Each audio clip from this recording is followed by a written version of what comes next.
Sa mga naniwala na si Kristo ay tao, basahin natin, pakinggan natin, and then i-analyze natin kung siya ba talaga ay tao.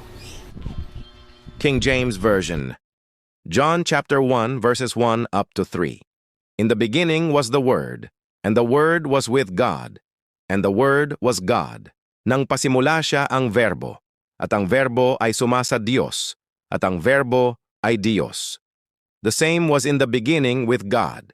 Ito rin nang pasimula'y sumasa Diyos. All things were made by Him, and without Him was not anything made that was made. Ang lahat ng mga bagay ay ginawa sa pamamagitan niya, at alinman sa lahat ng ginawa ay hindi ginawa kung wala siya. John chapter 1 verse 10. He was in the world, and the world was made by Him, and the world knew Him not.